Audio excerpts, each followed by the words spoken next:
যে ঈশ্বর অনেককে নিয়ে এসেছেন। কে কে নতুন এসেছেন হাত তুলুন। প্রথম এসছেন, ভেরি গুড। আর কে এসছেন প্রথম?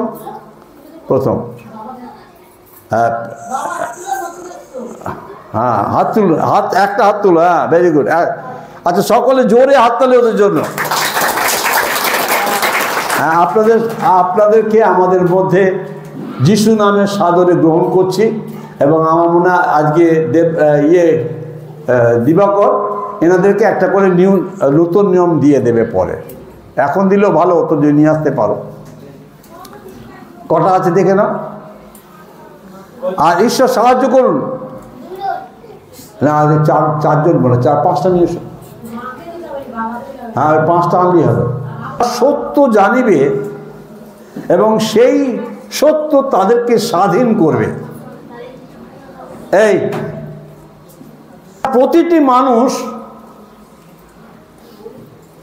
একজনও নেই যে পাপের বা শয়তানের অধীনে বাস করছে।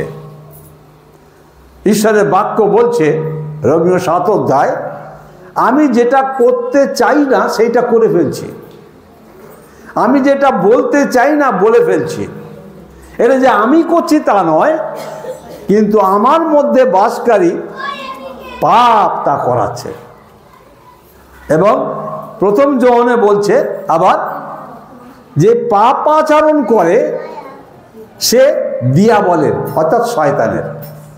আমরা যারা মন্দ কথা, মন্দ কাজ, মন্দ চিন্তা, মন্দ কথা বলি, জেনে রেখে দেবে আমরা শয়তানের। আমরা ঈশ্বর হতে পারছি না। ঈশ্বর পবিত্র। আমরা অনেকে ঈশ্বরের পরিচয় জানি না। ঈশ্বর পবিত্র এবং প্রেমময়, তার হাতে কোনো অস্ত্র নেই। তিনি আপনাকে আমাকে ভালোবাসেন। তিনি আপনাকে আমাকে ফিরে পেতে চান তার কাছে। যে মন্দতা বা পাপের জন্য আপনি পবিত্র ঈশ্বর থেকে আলাদা হয়ে গেছি, সেই মন্দ স্বভাবকে দূর করে ওই যীশু খ্রিস্টের মাধ্যমে যেন আমরা ঈশ্বরের কাছে আসতে পারি, পবিত্র ঈশ্বরের কাছে আসতে পারি। আর সেই জন্য আমাদের প্রচেষ্টা হবে আমরা মন্দকে পরিত্যাগ করবো। কারা ওখানে চেঁচাচ্ছে দেখো তো। সুতরাং ঈশ্বর সাহায্য করুন যেন যে এই নূতন নিয়ম আমরা দেবো, এটা আপনারা প্রত্যেকে পড়বেন। এখানে যিশুর বিষয়ে লেখা আছে, শুধু যিশুর বিষয়ে লেখা আছে। এই যে এটা হচ্ছে পুরাতন, এটা হচ্ছে হোলি বাইবেল, পবিত্র বাইবেল। এটি দুটি ভাগ। প্রথম ভাগটাকে বলা হয় পুরাতন নিয়ম বা ওল্ড টেস্টামেন্ট। টেস্টামেন্ট মানে সাক্ষী বা সাক্ষ্য। অর্থাৎ পুরাতন নিয়মে ঈশ্বর তার ভক্তদেরকে যে সমস্ত আদেশ, যে সমস্ত শিক্ষা এবং তাদের জীবনযাত্রায় যেভাবে তাদেরকে সাহায্য করেছেন, পুরাতন নিয়মে ঈশ্বরের যে পরিকল্পনা তা প্রকাশ আছে। এবং নূতন নিয়মে সেই পরিকল্পনা পরিপূর্ণতা লাভ করেছে। নূতন নিয়মটা সম্পূর্ণ যীশু খ্রিস্টের এবং তার পরবর্তীকালে যে যীশু খ্রিস্টের বাক্য বা বাণী বা জীবন কিভাবে সারা পৃথিবীতে ছড়িয়ে গেল সেই বিষয়ে লেখা আছে। তা আপনাদেরকে ওই যীশু খ্রিস্টের বিষয়টি জানানো হচ্ছে। এবং এটাকে বলা হয় ইতিহাস বই। এটা কোনো গল্প বই নয়, এটা কোনো কাল্পনিক বিষয় নয়, এটা কোনো রূপকথাও নয়, গল্প নয়, এটা ইতিহাস। His story is called history. অর্থাৎ তার যে বিষয় সেইটাকে বলা হয় আমার বাবা ছিলেন, এটা ইতিহাস। এটা হচ্ছে ইতিহাস বই। আর এটা হচ্ছে যীশু খ্রিস্টের জীবনী বই এবং তার শিষ্যদের বিষয়। সুতরাং আপনারা এই বইগুলো পড়বেন এবং আরও যিশুকে জানবেন। আমরা প্রার্থনা যাই। ভাই সুপ্রিয় এখানে আসবে, এসে সকলের জন্য প্রার্থনা করবেন এবং তারপরে আমরা আলোচনায় যাব, শাস্ত্র আলোচনায় যাব।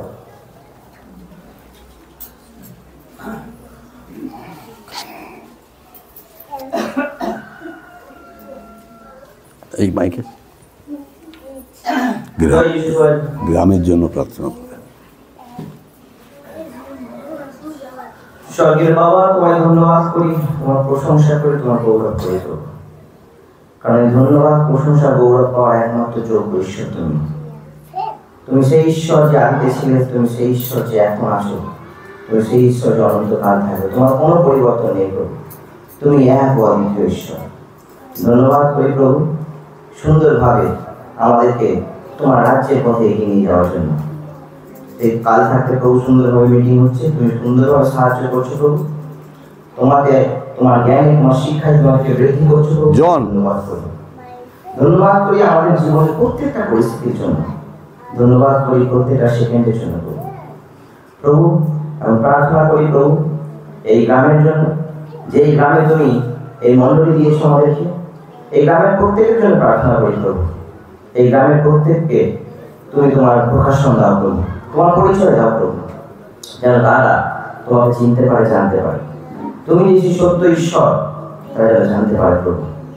কারণ তুমি হচ্ছে আমাদের একমাত্র পরিত্রাতা ঈশ্বর, তুমি ছাড়া আমাদের পরিত্রাণ নেই প্রভু। বাক্য বলছে আকাশের নিচে মনুষ্যের মধ্যে তেমন কোনো নাম নেই যে নামে পরিত্রাণ আছে। তাই তুমি সকলকে প্রকাশন দাও, তোমার পরিচয় দাও, যেমন আমাদেরকে দিয়েছে। আমরাও তোমাকে চিন্তা না পাবো, তোমার অনুগ্রহ যে তুমি আমাদেরকে পরিচয় দিয়েছো, আর আজকে আমরা তোমাকে পেয়ে অনন্ত জীবন পাওয়ার রাস্তা পেয়েছি প্রভু। কারণ অনন্ত জীবন পাওয়ার রাস্তা একমাত্র তুমি। তাই তো শাস্ত্র বলছে তুমি সত্য, পথ, জীবন। তাই হে দয়াময় ঈশ্বর, এই গ্রামের সকলকে তোমার পরিচয় দাও।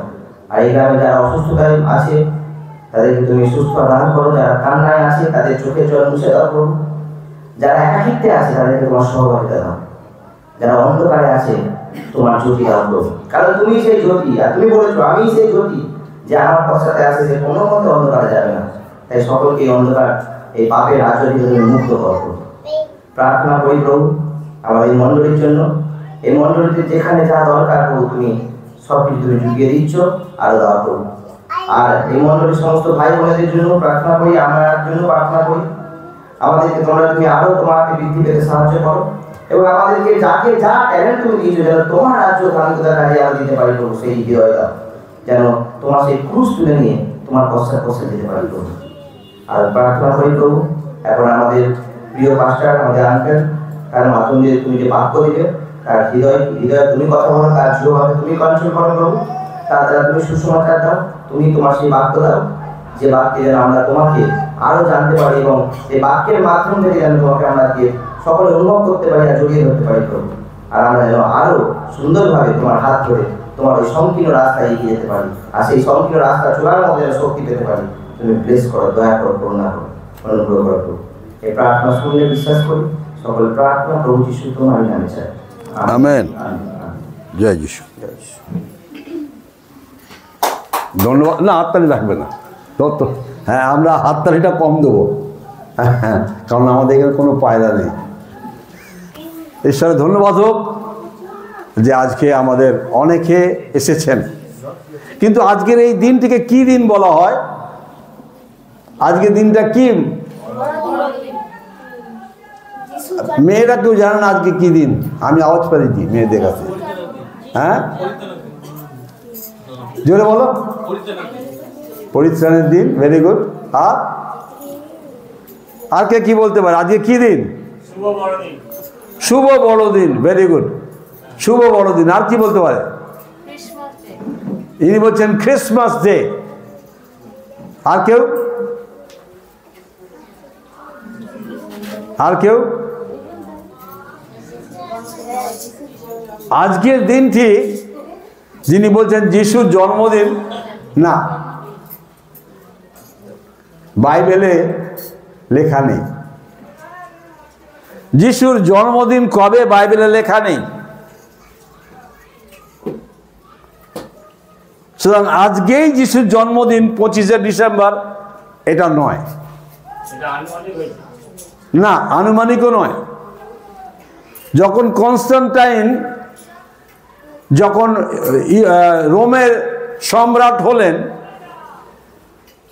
তখন পৃথিবীর বিভিন্ন প্রান্তে, মানে বিভিন্ন দেশেতে এই যিশুর জন্মদিন বছরের বিভিন্ন সময় পালন করা হতো, কেউ জুনে, কেউ মেতে, কেউ অক্টোবরে, কেউ ডিসেম্বরে, এরকম হতো।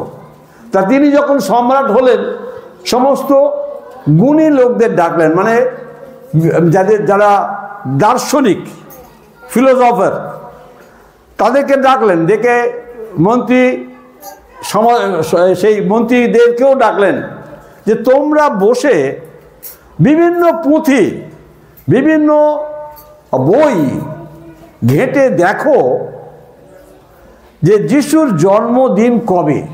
একটা লোকের জন্মদিন তো বিভিন্ন সময় হতে পারে না। তা তখন বিভিন্ন বই তারা ঘাঁটতে লাগলো এবং নানান পরীক্ষা নিরীক্ষা করে নানান গবেষণার পর এই 25শে ডিসেম্বর থেকে তারা ঠিক করলো এবং রাজামশাইকে বললেন আমরা সমস্ত দিকে বিচক্ষণভাবে পরীক্ষা করে গবেষণা করে এটা আমরা অনুমান করছি যে 25শে ডিসেম্বর যিশুর জন্মদিন। এবং তখন তিনি তার রাজ্যে ঘোষণা করলেন যে বড়দিন আর যে কোনো সময় হবে না, যে বড়দিন না, যিশুর জন্মদিন আর যে কোনো সময় হবে না, 25শে ডিসেম্বর সকলকে পালন করতে হবে। এবং তখন রোম সাম্রাজ্যের একটা বিরাট প্রতিপত্তি ছিল পৃথিবীর উপরে এবং আস্তে আস্তে এটা স্প্রেড হয়ে গেল এবং সমগ্র পৃথিবী আজকে 25শে ডিসেম্বরই যিশুর জন্মদিন পালন করে। যিশুর জন্মদিন পালন করার জন্য বাইবেলেও কোনো রকম আদেশ নেই, এগুলো জানতে হবে। আমার ছেলের জন্মদিন পালন করার কোনো আদেশ আছে? হ্যাঁ, নেই। আমাদের রবীন্দ্রনাথের জন্মদিন পালন হয়, কেন হয়?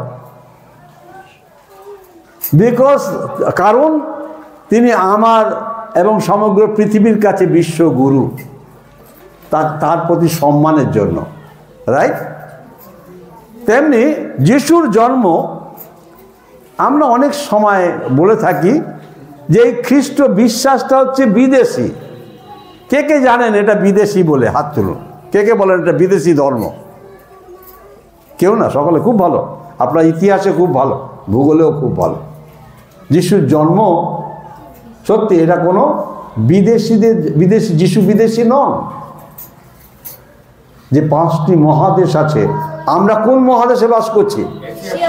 এশিয়া মহাদেশে। ভেরি গুড, এরা সব মাস্টার ডিগ্রি করেছে। এশিয়া মহাদেশে ইসরায়েল বা জেরুসালেমে যিশুর জন্ম হয়েছিল, বেথলেহেমে। যিশু আমাদেরই মহাদেশে জন্মেছিলেন।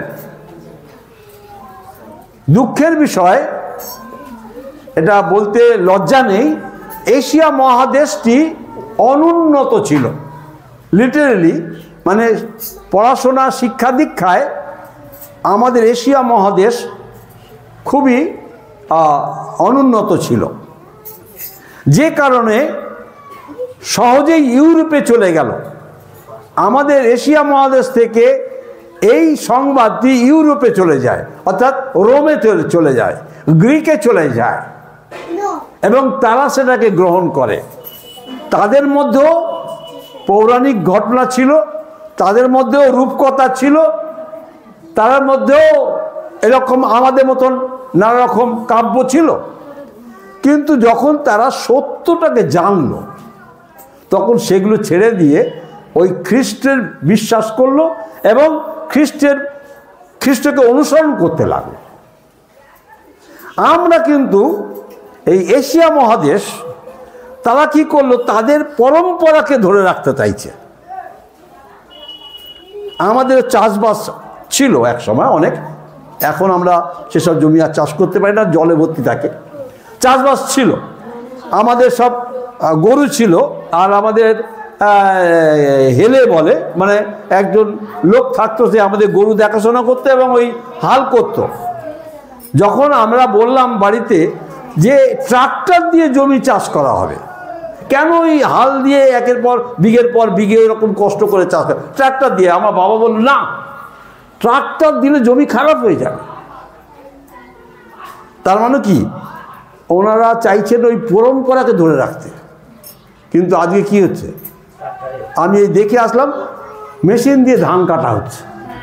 হ্যাঁ, মানে যতক্ষণ না আমাদের আউটলুক বৃদ্ধি পাচ্ছে, আমাদের দৃষ্টিটা বড় হচ্ছে, আমরা কুনোর ব্যাঙ হয়ে রয়েছে। এ বাংলায়, গোদা বাংলায় কুনোর ব্যাঙ। আমাদেরটাকে আমরা মনে করছি খুব ভালো, এই ঠিক আছে, কিন্তু আরও পৃথিবী দেখছি না। একটা ভালো কথা বলি শোনো, আমাদের ধান খেতে কখনো জাল পাততে দেখেছ? আমি যে বিদেশে গিয়েছিলাম, সেখানে বিঘের পর বিঘে দেখলাম জাল দেওয়া আছে ধান ক্ষেতের উপরে। আর একটা এগ্রিকালচারাল ইনস্টিটিউটে আমি ভিজিট করতে গেছিলাম, আর সেখানে আমি গাড়ি নিয়ে ঢোকার পরেই শুধু দুম দম আওয়াজ হচ্ছে। আমি কী হচ্ছে রে বাবা, এখানে আমার যুদ্ধ লেগে গেল না কি? তা আমি জিজ্ঞেস করছি এই আওয়াজগুলো কিসের? বলে যে র্যাট আছে, ইঁদুর আছে, ওগুলো ক্ষেত নষ্ট করে। ওই জন্য চারিদিকে আমাদের অটোমেটিক ক্র্যাকার আছে, মানে অটোমেটিক কি বলে, বোমা, ইলেকট্রিক্যাল, সেগুলো দুম দাম, এদিকে বা দুম ওদিকে দুম, এরকম করছে যেন ইঁদুরগুলো ভয় পেয়ে ডিস্টার্ব হয়। দেখো নতুন সিস্টেম আমাদের এখানে আছে। আমাদের এখানে খেতে পর ক্ষেত ইঁদুর কেটে নষ্ট করে দিচ্ছে। আর আমি এই জালগুলো কি আছে বলে, জালগুলো হচ্ছে পাখি আসে প্রচুর, পাখিরা এসে আমাদের ক্ষেতের ধান নষ্ট করে দেয়। ওই জন্য জাল দেওয়া আছে যেন পাখিরা না আসতে পারে। আর কি, আমি আরও তাদের সঙ্গে ঘোরাঘুরি করে আলোচনা করে জানলাম যে তাদের PhD পাস করা লোকেরা চাষ করে, ডক্টরেট যারা, এগ্রিকালচারের ডক্টরেট যারা, তারা ধান চাষ করে, তারা সমস্ত সবজি চাষ করে। আমাদের মতন অশিক্ষিত লোকরা চাষ করে না, এবং তারা প্রচুর বড় লোক। যারা চাষি বিদেশে, তারা খুব বড় লোক। তারা মাঠে ঘাটে থাকে বটে, কিন্তু তারা জুতো পরে তারা চাষ করে, হ্যাঁ, হ্যাট পরে চাষ করে, তারা ডক্টরেট। আমাদের কেন পদ্ধতি এত কম কেন? আমাদের উপায়, আমাদের চাষের উৎপাদন কম, তার কারণ হচ্ছে আমরা মূর্খরা চাষ করি। আমরা নতুন নতুন বিষয়ে শিখতে চাই না, আর ডেভেলপও করি না। ওরা নানা রকম ওই চাষকে নিয়ে রিসার্চ করছে, এবং তারা প্রচুর ডেভেলপ করছে তাদের এগ্রিকালচারে। আমরা পিছিয়ে পড়ছি। ঠিক তদ্রূপভাবে আমাদের জীবনযাত্রা ওই পূর্বের মতন ধরে রাখতে চাইছে, আপডেট করছি না। এখন তো ছেলেমেয়েরা আপডেট করছে না। হ্যাঁ, আমরা জানি অনেকেই আছে, আমরা এখন নেট চালাতে জানি না নাকি, কিন্তু আজকাল বাচ্চা ছেলেরা টুটু কোচিং করেই চলেছে। আমাদের এই যে ও করেই চলেছে। হ্যাঁ, ওকে জিজ্ঞেস করলাম, আমি পড়তে জানি না, কিন্তু ও করে চলছে। হ্যাঁ, তো এইরকম আজকের দিনে আপডেট হচ্ছে ছেলেমেয়েরা, ভবিষ্যতে আমাদের উন্নতি হবে। তো এই যে যীশু খ্রিস্ট, এই বিশ্বাসটা আমরা মেনে নিতে পারি না, আপডেট করতে পারছি না। কারণ আমরা তো দেখে এসেছি একরকমভাবে, আমার বাপ ঠাকুরদা করে এসেছে একরকমভাবে, এটাকে আমরা মেনে নিতে পারছি না। ওই জন্য একে কী বলছি, বিশোদ্গার করছি, মানে যাতে যদি কেউ সত্যটা জেনে ফেলে যেন না জানে, সেই জন্য বলি ওটা সাহেবদের, হ্যাঁ ওটা বিদেশি, এরকম নানান বলে। ও খ্রিস্টান হলে এত টাকা পাওয়া যায়, হ্যাঁ তাহলে আমি তো 10 বার হতাম নাকি, যে টাকা কেউ দিত। কিন্তু বরং খ্রিস্টান হলে কি হয়, দিতে হয়। খ্রিস্টান হলে দিতে হয়, নিতে পারা যায় না, দিতে হয়। এই খ্রিস্টকে আমাদের দেশে, এই খ্রিস্টের এই 25শে ডিসেম্বরটি আমাদের দেশে এবং বাংলাদেশে, এই দুটি দেশে সে কিন্তু বড়দিন বলে না। বড়দিন আমাদের দেশে বলা হয়, কারণ বাংলা, বড়দিনটা বাংলা কথা, বড়দিন ইংরেজি নয়। সুতরাং এই দেশে এবং যেটা আমাদের বাংলা আছে কোথায় না বাংলাদেশে, ওদের মাতৃভাষা বাংলা, ওই জন্য ওরা বড়দিন বলে। এখন বড়দিন হিসাবে কোন দিনটা বড় কে বলছে? কারা পড়াশোনা করছে? ক্লাস 9, 10 কে পড়ছে? এটা আমি বলেছি বলে না, 21শে জানুয়ারি না, ভুল, আমি বলেছিলাম, ভুলে গেছে। হ্যাঁ, 21শে জুন। 21শে জুন হচ্ছে জিওগ্রাফিক্যালি দিনটা বড়। অনেকে ধারণা আজকের দিনটা হয়তো বড়, ওই জন্য বড়দিন বলছেন। না, আজকের দিন বড় না, আজকের দিনটা ছোট, রাতটা বড়। তাও সব থেকে বড় নয় রাত। সব থেকে বড় দিন হচ্ছে 21শে, বছরের সবথেকে 365 দিনের 21শে জুন হচ্ছে সব থেকে বড় দিন। অর্থাৎ টাইম পিরিয়ডটা এটা, কিন্তু এটাকে আবার এইটা এরকম ভাববে না কেউ যে 24 ঘন্টার দিনটা সেটা 30 ঘন্টা গেছে। না না না, এইটা দিনটা বেড়ে গিয়ে রাতটা ছোট হয়ে যায়, এই হলো কথা। 24 ঘন্টাই থাকে, কিন্তু দিনটা বড় হয়, রাতটা ছোট হয়ে যায়। সেটা 21শে জুন। আর আজকের দিনে কেন বড় দিন? তাহলে আজকের দিনটা বড় দিন কেন? আজকের দিনটা বড় দিন এই কারণে, এটাকে বলা হয় ইংরেজি যারা একটু উঁচু ক্লাসে পড়ছে রেড লেটার ডে বলে। জানো রেড লেটার ডে বলে কি? কাকে বলে রেড লেটার ডে? পড়াশোনা কি হচ্ছে? রেড লেটার ডে হচ্ছে মানে আমার জীবনে যে দিনটি সব থেকে গুরুত্বপূর্ণ দিন, সব থেকে বিশেষ বৈশিষ্ট্যপূর্ণ দিন, তাকে বলা হয় রেড লেটার ডে। বড়দিন হচ্ছে পৃথিবীর সমগ্র মানুষের জন্য রেড লেটার ডে। পৃথিবীর সমস্ত মানুষের জন্য আজকের দিনটি, যিশুর জন্মদিনটি হচ্ছে সব থেকে গুরুত্বপূর্ণ এবং আশীর্বাদের দিন। ওই জন্য এই দিনটিকে বলা হয় বড়দিন। এবারে আমি এই বিষয়টা বুঝতে পেরেছেন সকলে? ঈশ্বর সাহায্য করুন যেন আমরা এই নিগূঢ় তত্ত্বগুলো বুঝতে পারি, যে বড়দিন কাকে বলে আর যিশুর জন্ম কি ইত্যাদি বিষয়। আমি যিশুর জন্ম সম্বন্ধে বিশেষ কিছু বলবো না, কিন্তু যেটুকু না বললে নয় সেটুকু বলবো। কারণ আজকের দিনের বৈশিষ্ট্য হচ্ছে যীশু খ্রিস্ট এসেছিলেন পাপীদের পরিত্রাণ করতে। পাপী কারা? আমরা সবাই পাপী। Very good. কে কে পাপী নয় হাত তুলুন। তার যিশুকে দরকার নেই। যদি কেউ বলে আমি কোনো পাপ করিনি, তার জন্য যিশু নেই, যিশু দরকার নেই। কারণ যিশু বলছেন অসুস্থ রোগীদের জন্যই ডাক্তারের প্রয়োজন। আমি এসেছি পাপীদের পরিত্রাণ করতে। এখন পাপ কাকে বলে? পাপ হচ্ছে দু রকম। এক হচ্ছে অদৃশ্য বা স্বজাত পাপ। শুনে রাখুন ভালোভাবে, অদৃশ্য স্বজাত পাপ। আর একটা হচ্ছে কৃত পাপ। এই কথা বলবে না, এই বাচ্চা শোনো। কৃত পাপ এবং স্বজাত পাপ, অদৃশ্য পাপ। ঠিক আছে? এই অদৃশ্য পাপ কি কি? যা রক্তের মধ্যে আছে, এটাকে হেরিডিটি বলা হয়। আমরা অনেক সময় বলি জিন। জিন কথাটা শুনেছেন না? হ্যাঁ, আমি ডিটেলস যাব না, কারণ পাপ সম্বন্ধে আজকে পড়াবো না। তবুও বলতে হচ্ছে এটা, যে যিশুর এই পৃথিবীতে আসার জন্য ওটা খুব ভাইটাল, খুব গুরুত্বপূর্ণ। যদি পৃথিবীর মানুষ পাপী না হতেন, যিশুর পৃথিবীতে মানুষ হয়ে আসার কোনো প্রয়োজন ছিল না। যিশু এসেছিলেন পাপী মানুষকে উদ্ধার করতে। পাপের পরিত্রাণ কিভাবে মানুষ পাবে জানে না মানুষ। ওই জন্য নানা রকম তারা শুনেছে বিভিন্ন মনি ঋষি বা বিভিন্ন বক্তাদের মুখে বা বিভিন্ন গুরুদের মুখে, যে রক্ত সেচন ব্যতি রেখে পাপের মোচন হবে না। হিব্রিয় তার 9 অধ্যায় 22 পদে লেখা আছে, ব্যবস্থা অনুসারে প্রত্যেকে রক্ত সেচনের দ্বারা পরিত্রাণ পায়।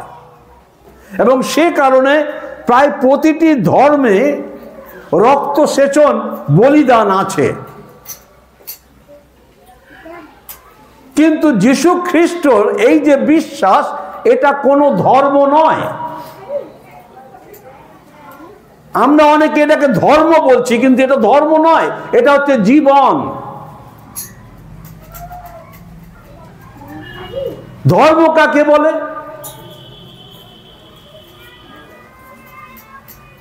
যে যাকে ধারণ করে বেঁচে থাকে তাকে ধর্ম বলে। ডাক্তারের ধর্ম ডাক্তারি করা, টিচারের ধর্ম টিচারি করা, ড্রাইভারের ধর্ম ড্রাইভিং করা, একটা গাছের ধর্ম, একটা তরল পদার্থের ধর্ম। প্রতিটি ঈশ্বর যত সৃষ্টি করেছেন সমস্ত কিছুর সৃষ্টিরই একটা ধর্ম আছে। ঈশ্বর সেই ধর্ম দিয়ে, যাকে প্রপার্টিজ বলা হয়, সেই ধর্ম দিয়ে তিনি সৃষ্টি করেছেন।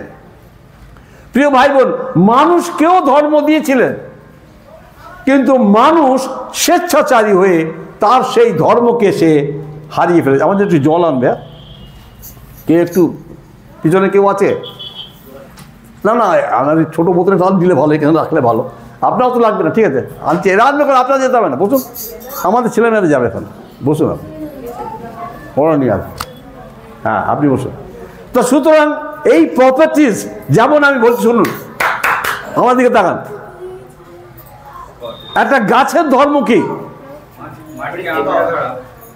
না, গাছের ধর্ম হচ্ছে উপর দিকে যাওয়া। ও উপর দিকে যায়। কোন গাছকে দেখেছে নিচের দিকে যেতে? ঈশ্বর তাকে ওই ধর্ম দিয়েছে, উপর দিকে যাবে। আর জলের ধর্ম কি? নিচের দিকে যাওয়া। মাছ কখনো ড্যাঙায় বাঁচে? হ্যাঁ, বাঁচবে না।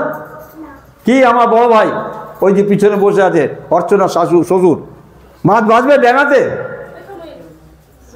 ঈশ্বর যখন মানুষকে সৃষ্টি করলেন, ভালোভাবে শুনুন, খুব ইন্টারেস্টিং। ঈশ্বর যখন মানুষকে সৃষ্টি করলেন, মানুষকে তিনি ফুঁ দিলেন।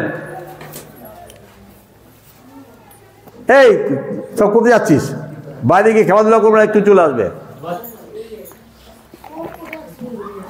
মানুষের নাসিকায় মাটি দিয়ে প্রথম তিনি একটা পুতুল তৈরি করলেন,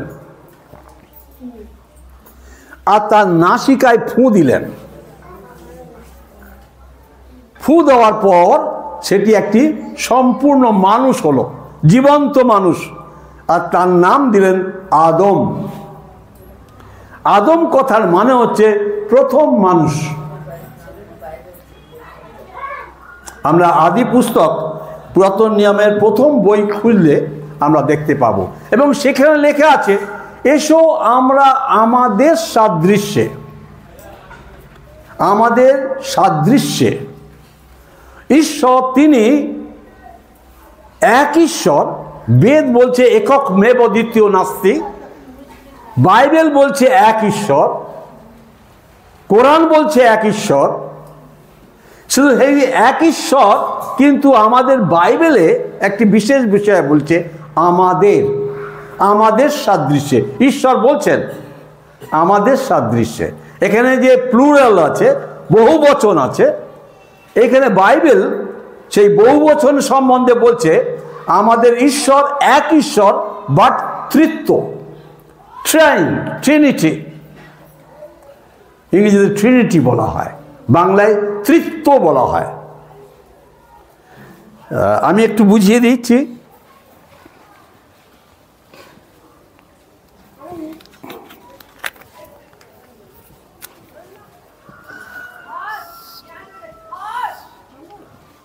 এটা কি বলা হয়? ত্রিভুজ বা ট্রায়াঙ্গেল। এর তিনটে কোণ আছে।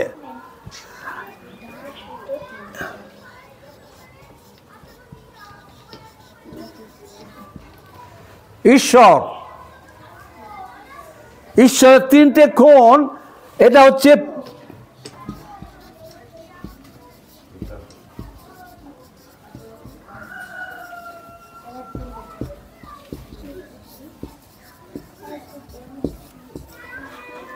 পিতা ঈশ্বর, যিনি স্রষ্টা, যিনি সমগ্র পৃথিবীর দৃশ্য অদৃশ্য সব কিছুকে সৃষ্টি করেছেন।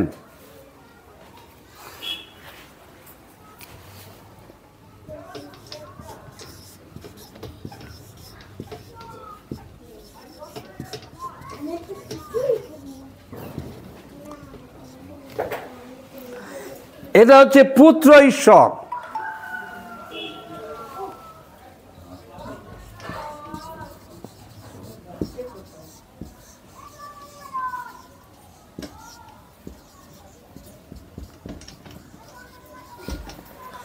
সমগ্র পৃথিবীতে তিনটে যুগ আছে সৃষ্টির অনুসারে, তিনটে যুগ।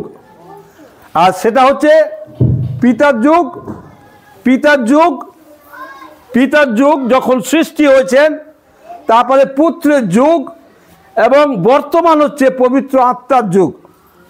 এই বাইবেলে আমরা যে পুরাতন নিয়ম হচ্ছে সেটা হচ্ছে পিতার যুগ, আর নূতন নিয়ম হচ্ছে পুত্রের যুগ, আর বর্তমান সময়কে বলা হয় পবিত্র আত্মার যুগ। এবং এই তিনজনেই হচ্ছেন ঈশ্বর, তিনজনেই ঈশ্বর, তিনজনই হচ্ছেন কি এদের এরা হচ্ছে সর্বশক্তিমান, অলমাইটি, সর্বশক্তিমান, তিনি সর্বজ্ঞ, তিনি সর্বস্থানে উপস্থিত আছেন, অমনিপ্রেজেন্ট, এবং তিনি হোলি, তিনি পবিত্র, এবং তিনি জীবিত। আমি কতগুলো ঈশ্বরের গুণের সম্বন্ধে, ক্যারেক্টার সম্বন্ধে বললাম। এবং তিনি বিবাহ করতে পারেন না,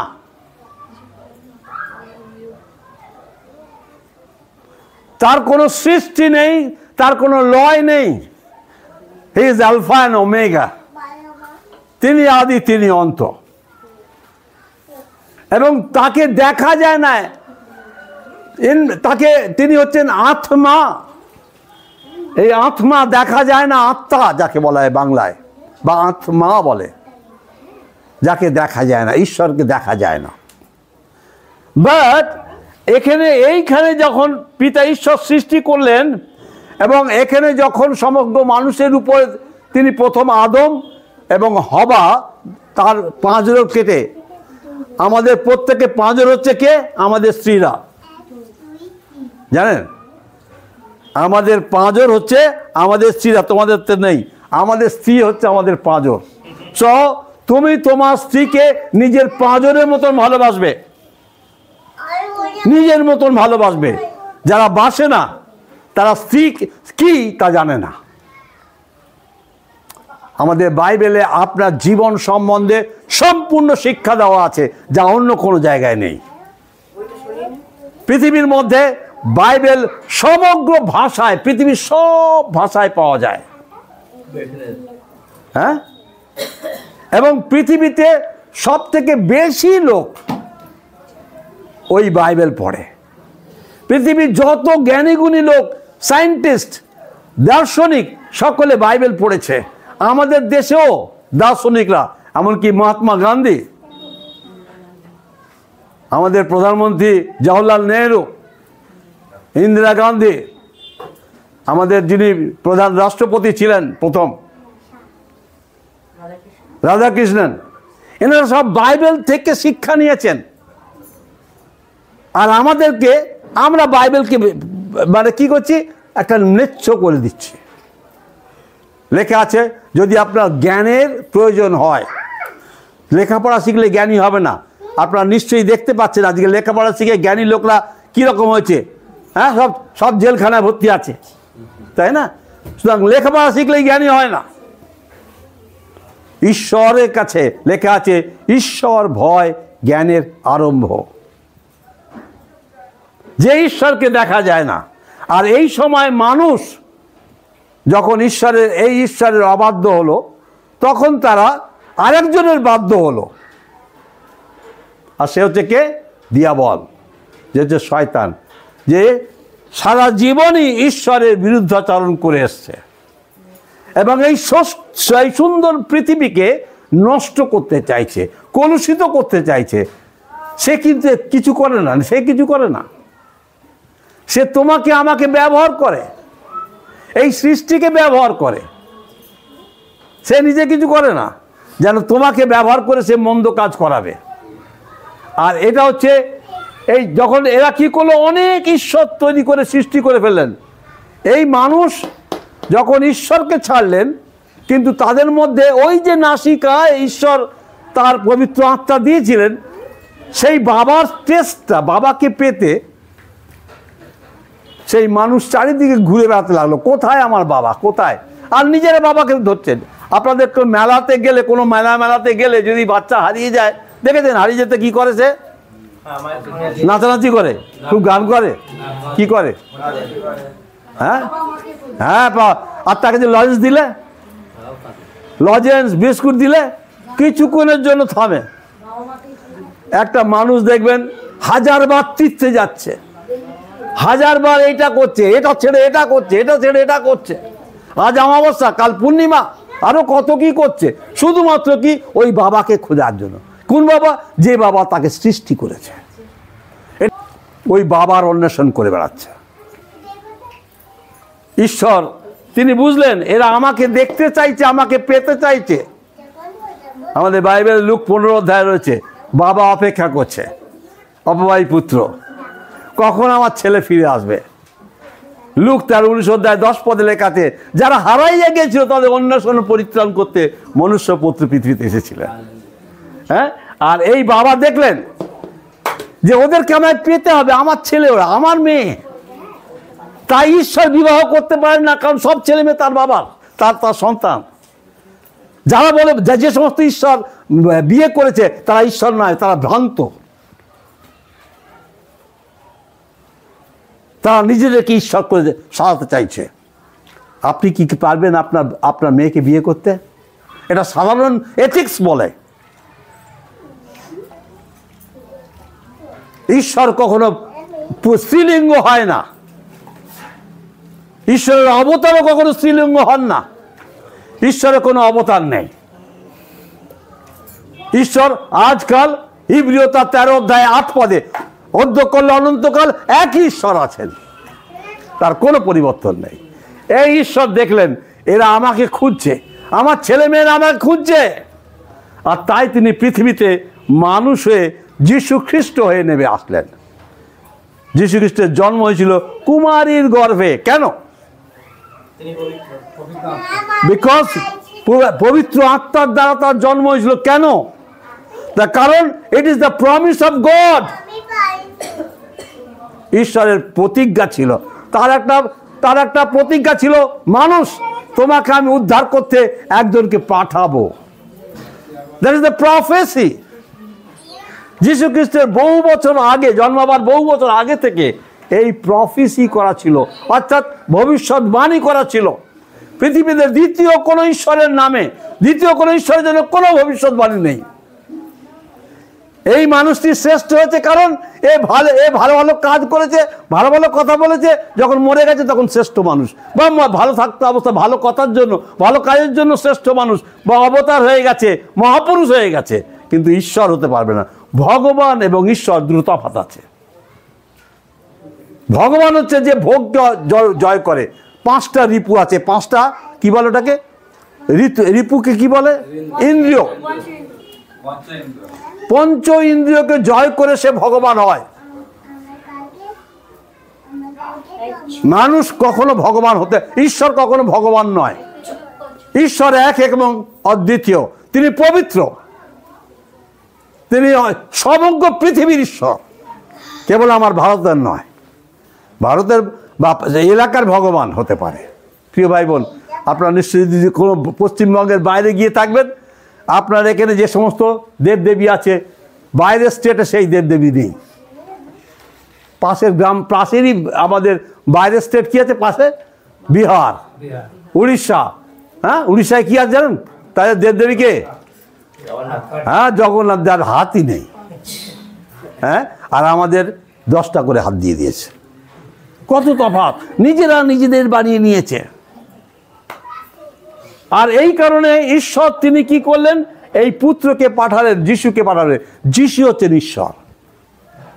এখন আপনারা বলবেন যিশু কি করে ঈশ্বর হবে? প্রথম বিষয় আমরা দেখি যিশা ভাববাদী পুস্তক,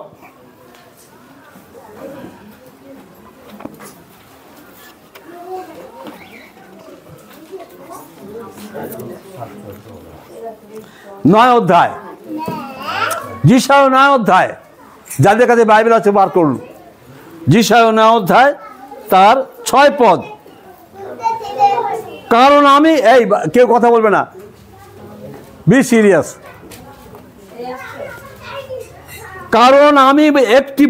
কারণ একটি বালক তোমাদের জন্য জন্মিয়াছেন। ভালোভাবে শুনুন। কারণ একটি বালক তোমাদের জন্মিয়াছেন, একটি পুত্র আমাদেরকে দত্ত হইয়াছে, আর তাহারই স্কন্ধের উপরে কর্তৃত্ব ভার থাকিবে, এবং তাহার নাম হইবে আশ্চর্য, ওয়ান্ডারফুল। ইংরেজিতে লেখা আছে ওয়ান্ডারফুল, মিরাকল, আশ্চর্য মন্ত্রী, হ্যাঁ, মিনিস্টার, অর্থাৎ ওয়াইজ ম্যান। তারপরে কি লেখা আছে? বিক্রমশালী ঈশ্বর, অলমাইটি গড। ওই বালককে কি নাম হবে? Almighty god. হ্যাঁ, আমরা অলমাইটি গডের, সর্বশক্তিমান ঈশ্বরের আরাধনা করছি। দ্যাট বালক, ওই বালকটি হচ্ছে অলমাইটি গড। এবং কি লেখা আছে? সনাতন পিতা। আমরা সনাতন ঈশ্বর বলি, সনাতন ধর্ম বলি। They do not know what is Sanatan. সনাতন ঈশ্বর, তার নাম সনাতন ঈশ্বর। আর কি? শান্তিরাজ। হ্যাঁ, তিনি কি? Prince of king piece. আমি আজকে বলছি তিনি হচ্ছেন ওয়ান্ডারফুল। একটা কথা নিয়ে বলবে, এত বলতে গেলে অনেক সময় লাগবে। তার নাম হবে, লেখা আছে কি? প্রথম নাম কি লেখা আছে? ওয়ান্ডারফুল, মিরাকল, আশ্চর্য। যেটা আশ্চর্য, রিয়েলি আশ্চর্য, খুব আশ্চর্য বিষয়। কি না, এই যিশুর সম্বন্ধে এই যে কথাটা লেখা আছে, যিশুর জন্মের 750 বছর আগে ঈশ্বর যিশা ভাববাদী বলে একজন ছিলেন, যিশায়, ঈশ্বর ভক্ত লোক, তার দিয়ে ইসরায়েল জাতিকে বললেন যে তোমাদের মধ্যে একজন আসবে, তোমরা এই যে মন্দতার বেড়া জালে, তোমরা যে এই মন্দতার বেড়া জালে ঘেরা রয়েছো না, বেরোতে পারছো না, ওইখান থেকে, ওই কুসংস্কারের মধ্যে থেকে ওদেরকে বার করে আনতে একজনকে পাঠাবো। আর সেটা লেখা আছে এখানে, সে হবে ওয়ান্ডারফুল গড। তিনি হবে আশ্চর্য ঈশ্বর। এখন এই আশ্চর্য ঈশ্বর কি? তার সম্বন্ধে এত ভবিষ্যৎবাণী আছে। মিখা তার 5 অধ্যায় 2 পদে লেখা আছে তার জন্ম কোথায় হবে, সে কি কি কাজ করবে, তাকে কিভাবে পৃথিবীর লোকেরা দেখবে, তার প্রতি কি অত্যাচার হবে, তাকে কিভাবে তার মৃত্যু হবে, তার কবর হবে, এবং সে আবার বেঁচে উঠবে। এই সব বিষয়ে আগে থেকে, যীশু খ্রিস্টের পৃথিবীতে জন্ম হবার বহু বছর আগে থেকে এই পুঁথিতে লেখা আছে। আপনি জানেন প্রথমে লেখা, প্রথম আদি পুস্তকে কি লেখা আছে? আদিতে ঈশ্বর। কেন আপনারা কে বলতে পারেন আদি কোনটা? এনিবডি ক্যান সে আদি? আদি হোয়াট ইজ দ্য বিগিনিং? কবে সেটা? কবে? না, কোন beginning, nobody can say what is the beginning. কেউ বলতে পারে। কি আশ্চর্য! ঈশ্বর অদ্ভুত ভাবে এই সত্যকে জানিয়েছেন। ঈশ্বর ইন দ্য বিগিনিং তিনি ছিলেন, আছেন, থাকবেন, অনন্তকাল থাকবেন। হ্যাঁ, ওয়ান্ডারফুল আমাদের ঈশ্বর, বাইবেলের ঈশ্বর, ওয়ান্ডারফুল গড, অলমাইটি, সর্বশক্তিমান ঈশ্বর। তিনি পৃথিবী কি করে সৃষ্টি করেছেন এখানে লেখা আছে না? তিনি বললেন আলো হোক, প্রথমে তিনি আলো করলেন। কেন? ওয়াই? Because wonderful. কেন তিনি সেই আলো কেন প্রথম করতে গেলেন? কারণ পৃথিবী ওই শয়তানের দ্বারা অন্ধকার রাজ করছে, ঘোর অন্ধকার। আজকেও পৃথিবীর অবস্থা কি? ঘোর অন্ধকার। আজকে যদি টিভি দেখি, আজ যদি দেখি রেডিও শুনি, নেট দেখি, চারিদিকে মন্দতা, মন্দতা, মন্দতা, মন্দতা। দেখা যায় না, একটা পবিত্র মানুষকে দেখা যায় না। দেখা যায় কাপড়ে চোপড়ে পবিত্র মানুষকে দেখা যায়, বেশভূষায়, সাধু সেজে যায় বেশভূষায়, কিন্তু ভিতরে মন্দতায়, মন্দতায় পরিপূর্ণ। আমি একটা অনেকক্ষণ ধরে শুনছি, একটা গল্প বলি। একটা সাধু, সে সংসার ছেড়ে দিয়েছে। আমাদের লোকেরা তো জানে সব এটা। সাধু সংসার ছেড়েছে, আর সে পাহাড় পর্বতে ঘুরে বেড়াচ্ছে। সঙ্গে কি আছে? এই একটা বস্তার মতন কম্বল আর একটা লোটা থাকে তো। তা সব সাধু মানে কি? যে সংসার ত্যাগ করে, যার নিজের কিছু সত্তা থাকে না, সাধু সে। আর তার সঙ্গে একটা চেলা ছিল, সে তার পেছন পেছন ঘুরছে। এইবারে একটা ঝর্ণার পাশ দিয়ে নদী যাচ্ছে, সেইখান দিয়ে যাচ্ছে, দেখছে এক গাঁট কম্বলের মতন কালো কম্বল ওই ঝর্ণার জলে ভেসে ভেসে যাচ্ছে। সাধু সব ত্যাগ করেছে, কিন্তু এক গাঁট কম্বল ভেসে যাচ্ছে। ও বললো, ও কি করলো? সাধু কি করলো? চেলাকে বললো, চেলা তুই আমার লোটাটা ধর, বলে ঝাঁপিয়ে পড়লো ওই কম্বলের গাঁটিটা তুলতে। অনেকগুলো কম্বল পাওয়া যাবে। হ্যাঁ, আর যখন কম্বলকে পাঁজা মেরে ধরেছে, কম্বলও পাঁজা করে ধরেছে। এইবারে দুজনে গড়িয়ে গড়িয়ে যাচ্ছে ওদিক দিয়ে।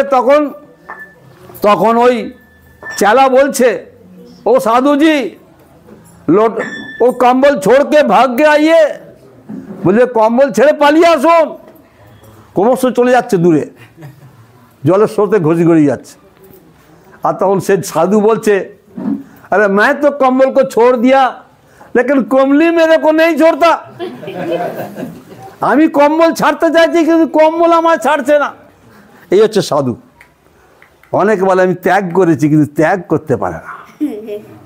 যদি ত্যাগ কেউ করে থাকে, ত্যাগের ঈশ্বর হচ্ছেন যীশু খ্রিস্ট। হ্যাঁ, ফিলিপিও 2 অধ্যায় যদি 4 থেকে পড়ি 11 পর্যন্ত সেখানে লেখা আছে, ত্যাগের তিনি সম্রাট, তিনি আশ্চর্য। তিনি বলছেন আকাশের পাখির বাসা আছে, শিয়ালের গর্ত আছে, আমার মাথা রাখার জায়গা নেই। যিশু, আমি আপনাদের প্রত্যেক বলছি, আপনারা কেউ কিন্তু খ্রিস্টান হতে যাবেন না। খ্রিস্টান হতে গেলে একটি শব্দ হচ্ছে, আপনাকে মরতে হবে। আপনি যদি মরতে না চান, খ্রিস্টান হবেন না। যদি বাঁচতে চান, যে পারেন তাই করুন। কিন্তু মানুষের আয়ু বলছে কি? বাষ্পের মতন, বুদবুদের মতন, ফুলের মতন, এই মুহূর্তকালের জন্য। কিন্তু অনন্তকাল যদি জীবনযাপন করতে চান, তাহলে যিশুর কাছে আসুন। কারণ যিশুই অনন্তকাল তিনি বেঁচে ছিলেন, আছেন, থাকবেন। কারণ মৃত্যু তাকে ধরে রাখতে পারেনি।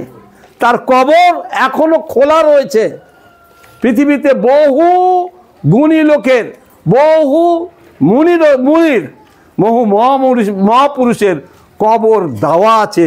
তাতে মালা চালাচ্ছে, তাতে কম্বল চড়াচ্ছে, তাতে ফুল চড়াচ্ছে, কিন্তু যিশুর কবর খোলা।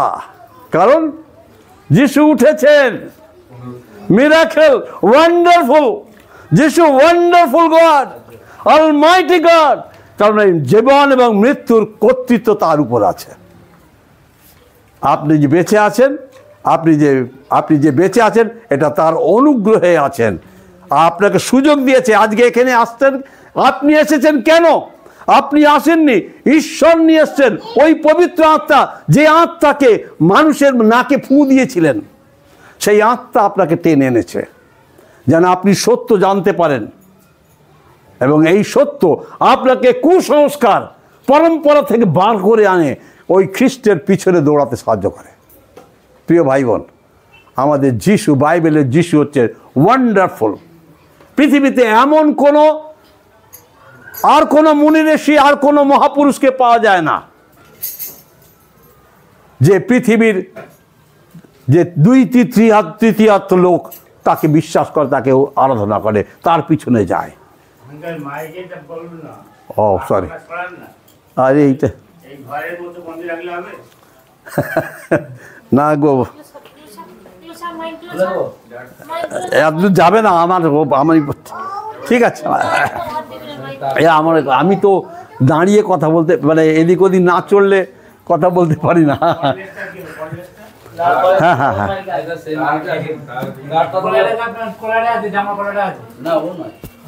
কর্ডলেসটা কোথায়? এটা কর্ডলেস। ও হ্যাঁ, আচ্ছা ঠিক আছে, হবে না? ও ঠিক আছে, যাই হোক, আমার তো আপনারা শুনুন না, আপনারা শুনুন, আপনারা শুনলেই হবে। হ্যাঁ, এতেই হবে, আমি অনেক করেছি, এতেই হবে। ঠিক আছে, ঈশ্বর করুন। হ্যাঁ, কালকে তো পুরো গ্রামটা ঘুরেছি, ব্যাস, ওর ঈশ্বর। বাবা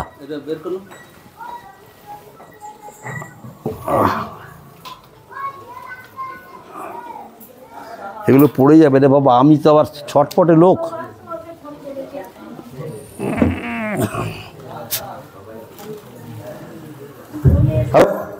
আর একবার বলি, যীশু খ্রিস্ট হচ্ছেন আশ্চর্য ঈশ্বর, অলমাইটি গড, ত্যাগ স্বীকারের চূড়ান্ত।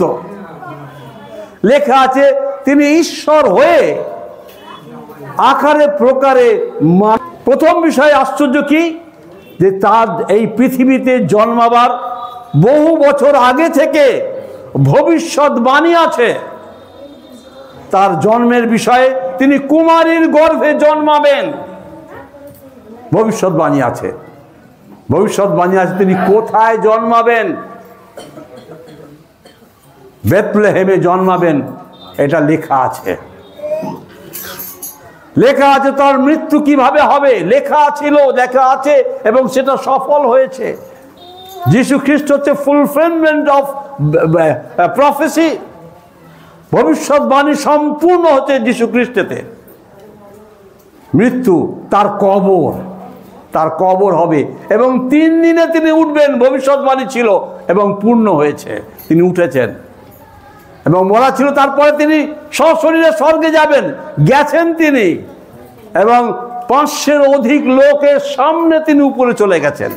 এবং সেই সময় স্বর্গ থেকে বাণী হয়েছে, ঈশ্বর বলছেন, তোমরা যেমন, হে গালিলের লোক সকল, তোমরা যেমন ভাবে যিশুকে ঊর্ধ্বে যেতে দেখছো, তেমন ভাবে তিনি আবার আসবেন। যীশু খ্রিস্ট আবার আসবেন, দ্যাট ইজ দ্য ট্রুথ। এই একটা সত্য বিষয়, তিনি আবার আসবেন। কবে আসবেন সে কথা তিনি বলেননি, তবে এই কথা বলেছেন, তোমরা প্রস্তুত থেকো, তোমরা প্রস্তুত থেকো,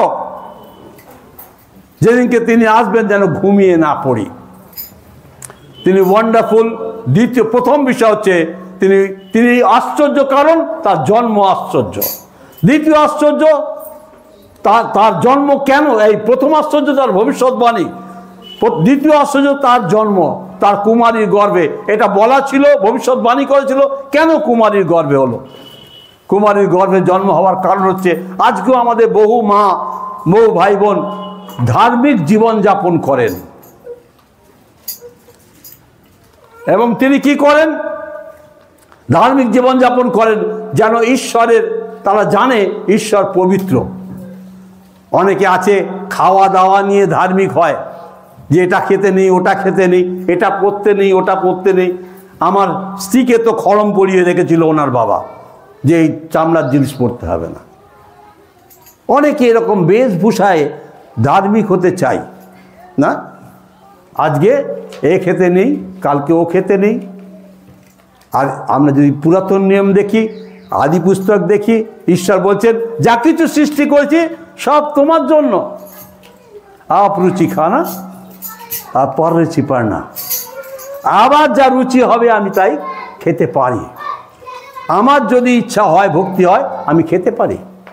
এবং প্রিয় ভাই বোন, আমি প্রকাশ্যে বলছি, আপনারা অনেক কিছু খাননি যা আমি খেয়েছি, আমি মরিনি তাতে, আমি তাতে মরিনি। সুতরাং খাওয়া দাওয়াটায় কখনো কেউ সূচি পবিত্র বা সূচি বা পবিত্র অপবিত্র এরকম হয় না। আপনি আপনার মন চাইলে আপনি যা খুশি খেতে পারেন।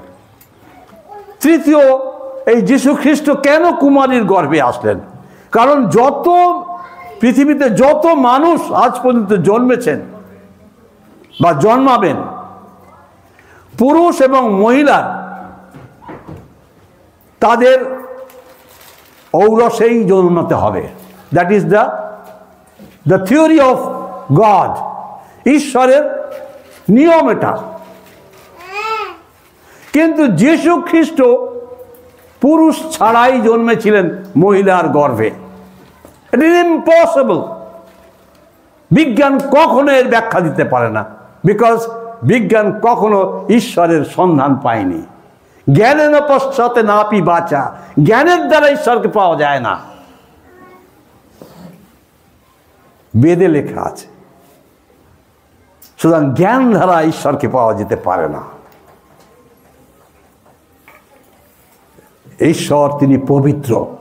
আপনারা বিচক্ষণ করে দেখবেন, আপনারা যে ঈশ্বরের আরাধনা করছেন তার মধ্যে কি পবিত্রতা আছে? কাপড়ে চোপড়ে নয়, বাক্যে কথায় পবিত্র নয়, জীবনে পবিত্র। একটা তেঁতুল গাছের দানা টক নয়, কিন্তু সেই তেঁতুল গাছে কি গাছ হয়? তেঁতুল গাছ হয়। আর তাতে যে ফল হয় কি হয়? প্রিয় ভাই বোন, কিন্তু ওই বিচিটা তেঁতুল গাছের। আজকেও আমাদের বাবা মার ঔরসে যারা জন্মগ্রহণ করছেন তারা পাপের। বাক্য, আমাদের ঈশ্বরের বাক্য বলছে, পাপে আমার মাতা আমাকে গর্ভে ধারণ করেছেন, আমি সেই তেঁতুল দানা। একটা ওই বাচ্চাটা, ওকে যদি মা ঠিক টাইমে দুধ না দেয়, চেঁচামেচি করবে, জোরে জোরে কাঁদবে। প্রথমে 1 ব্যাটারির আওয়াজ, ক্রমশ দেরি করলে 5 ব্যাটারির আওয়াজ হয়ে যাবে, এবং হাত পা ছড়াছড়ি করবে, রাগ দেখাবে। রাগ মানে পাপ। আজকে ও বাচ্চাটা রাগে হাত ছুটছে, 2 দিন পরে ঘষাঘুষি করবে রাগেতে, তারপরে আরো বড় হলে লাঠি সোঁটা, তারপরে ছোড়াছুরি। এসব রাগ, পাপের ফল। ওই বীজ, ওই যে তেঁতুল বীজ সেই সময় টক ছিল না, গাছ হলেও টক হবে না। তারপর যখন ফল ধরবে তখন টকটা বোঝা যাবে, তাই না? তেঁতুল গাছ। আজকেও মানুষের মধ্যে, আজকে দেখাতে পারেন কোন সমাজে, কোন জায়গায় এই অশান্তি নেই, বিশৃঙ্খলতা নেই? হ্যাঁ, ঈশ্বর তাদের পরস্পরের মধ্যে ঝগড়াঝাটি নেই, তাদের পরস্পরের মধ্যে চুলোচুলি নেই। আজকে পৃথিবীতে কতগুলো দেশে যুদ্ধ হচ্ছে জানেন? প্রায় 56টি দেশে যুদ্ধ চলছে আমাদের পৃথিবীতে। কেন? হ্যাঁ, সকলে তো শান্তি শান্তি করছে, কারণ সব ওই পাপ। পাপের কারণে আমি বড় হতে চাই। এমনকি এই খ্রিস্ট বিশ্বাস নিয়ে কত ভ্রান্ত শিক্ষা চলছে। কেন? ওই পাপ। ওই পাপ আজ খ্রিস্ট বিশ্বাসকেও ভ্রান্ত করেছে, প্রিয় ভাই বোন। তাই যথার্থভাবে আমি বলতে চাই, এটা হচ্ছে শিক্ষা। শিক্ষা যদি মানুষের শির দ্বারাকে শক্ত করে, জাতিকে তৈরি করে, আর শিক্ষা ছাড়া যদি আমি জ্ঞান দিই, সেটা ভ্রান্ত শিক্ষা হবে। 1 2 এটা শিখেছিলাম, আমাকে কেউ পাল্টাতে পারবে না। 1 + 1 4 হবে, এটা বলতে পারবো না আমি। আর কেউ যারা শিখেছে তারা কেউ বলবে না। তা ওই শিক্ষাই মানুষকে স্বাধীন করবে, ওই মানুষকে সচেতন করবে এবং মানুষকে বৃদ্ধি দেবে। আজকে শিক্ষার অভাবে জাতি, লেখা আছে মহাপুরুষরা বলে গেছেন, শিক্ষার অভাবে জাতি বিনষ্ট হয়ে যায়। সুতরাং ওই শিক্ষা, প্রপার শিক্ষা যদি না থাকে, আজকে খ্রিস্ট সমাজ সেই কারণে বিভিন্ন ভাগে ভাগ হয়ে গেছে। প্রত্যেকেই চেয়েছে রাজা হবে, প্রত্যেকে। যিশুকে রাজা করতে চাইছে না, যিশু যে ঈশ্বর সেটাকে করতে চাইছে না, আমি করছি, আমার করছি ইত্যাদি ইত্যাদি করে তারা নিজেরাই মহান হতে চাইছে। আজকে যিশু খ্রিস্টের জন্ম কুমারীর গর্ভে হওয়ার কারণ হচ্ছে যেন কোনো পুরুষের স্পর্শ না লাগে। একটু বলে দিই, যখন মরিয়মের সঙ্গে তার ভাবি স্বামী যোসেফের এঙ্গেজমেন্ট হলো, যাকে বলা হয় বাংলায় আশীর্বাদী হয়ে গেল, তারপরে ঈশ্বর স্বর্গদূতকে পাঠালেন মরিয়মের কাছে এবং যোসেফের কাছে, বললেন, মরিয়ম তুমি গর্ভবতী হয়ে একটি পুত্র প্রসব করবে আর তার নাম যিশু রাখবে। মরিয়ম অবাক হয়ে গেল, because it is a miracle. কোনো মহিলা যদি চায় বিয়ে না করে সন্তান লাভ করলে তাকে কি বলবে? ব্যভিচারী বলবে। মরিয়মও তাই চাইছিল, না না না, এটা হতে পারে না। সেও গ্রহণ করতে চায়নি।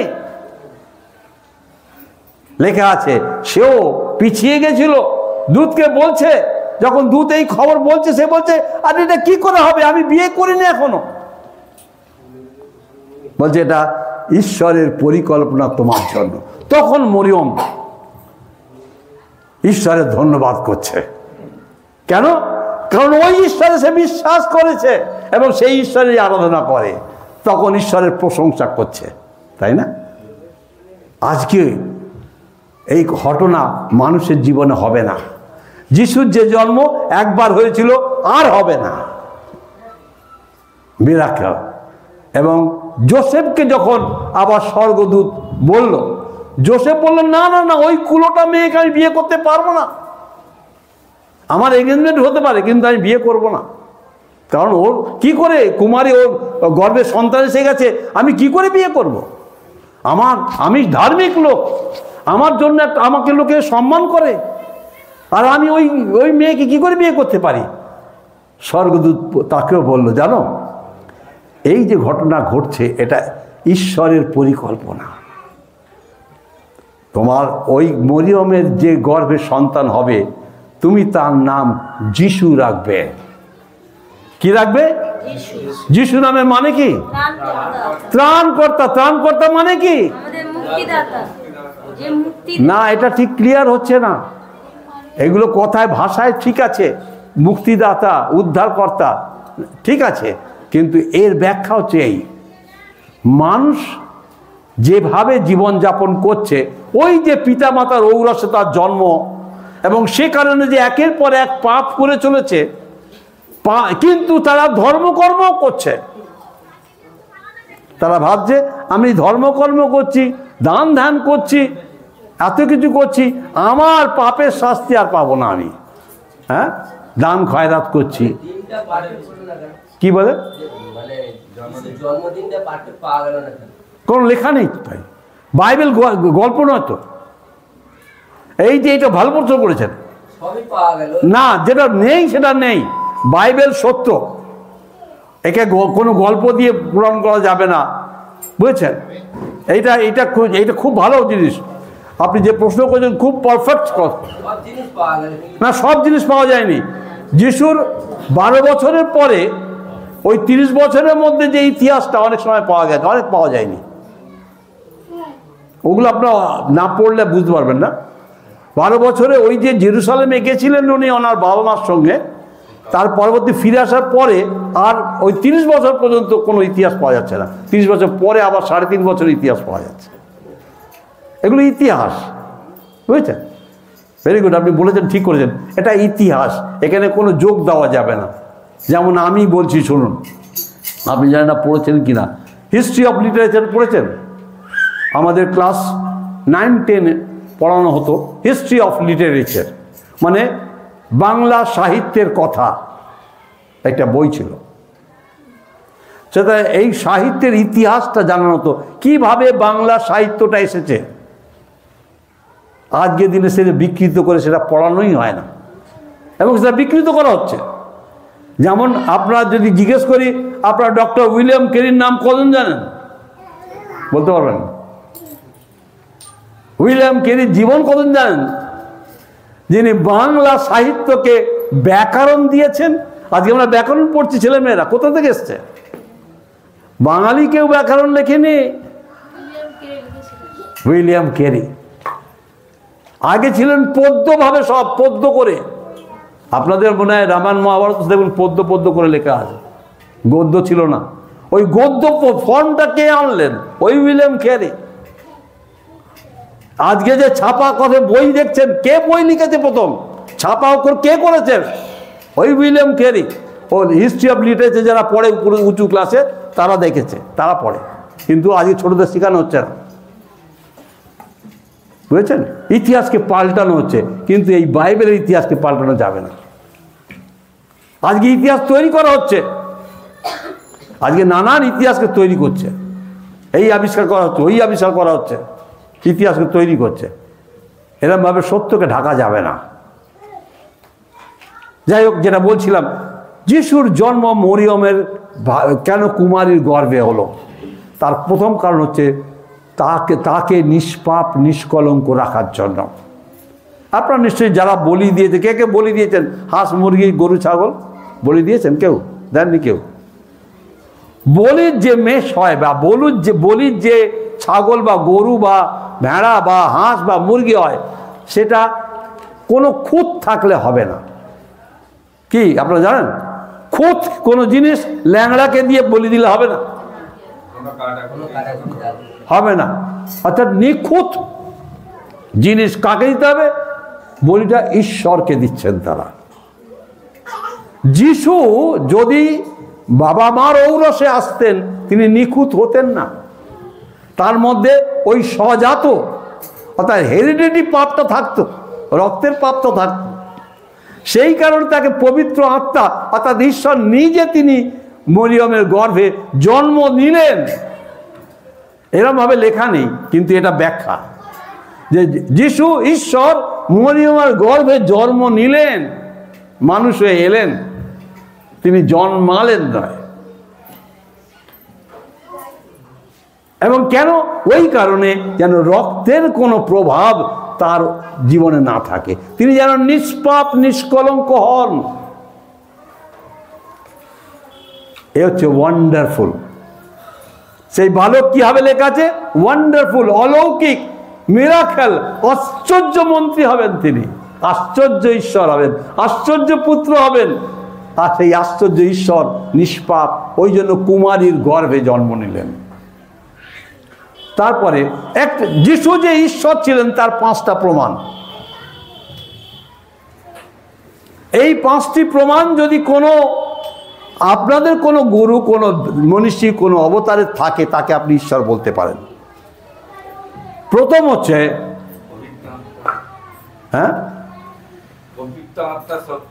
না, প্রথম হচ্ছে কি? প্রথম হচ্ছে সেই যিশু তিনি নিষ্পাপ, পবিত্র, তার মধ্যে কোনো পাপ। যখন লোকেরা ধরে নিয়ে গেছে যিশু পিলাতের কাছে, এ পাপী, একে মারতে হবে, একে খুঁজে দাও। যিনি বিচারক তিনি বিচার করে বলছেন, আমি এর মধ্যে কোনো পাপ দেখতে পাচ্ছি না, এ নিষ্পাপ, আমি কি করে একে বলবো তোমরা খুঁজে দাও।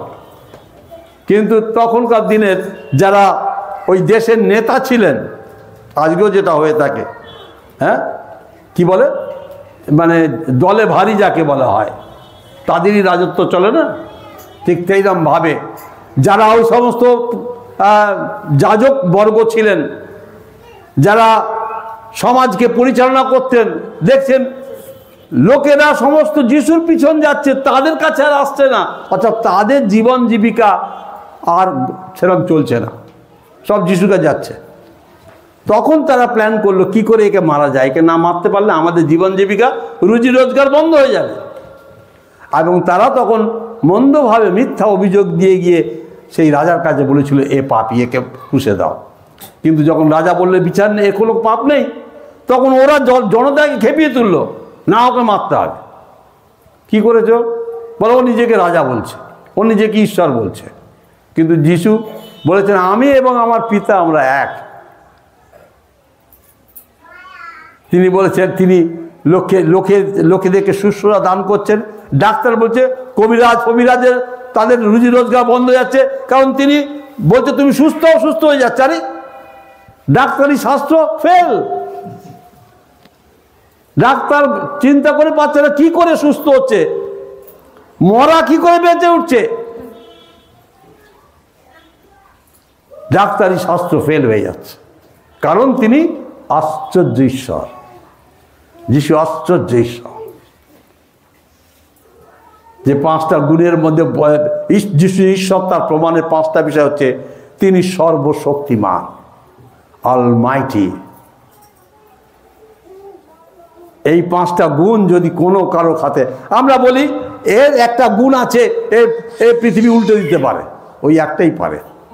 এ পারে, এর কাছে কত ধন আছে, একে আরাধনা করলে আমি টাকা পয়সা পাবো, ওকে আরাধনা করলে আমি শক্তি পাবো। এরকম আমি ঈশ্বর হয় না। ঈশ্বর হচ্ছে অলমাইটি, সর্বশক্তিমান। সে তার সব ক্ষমতা তার আছে।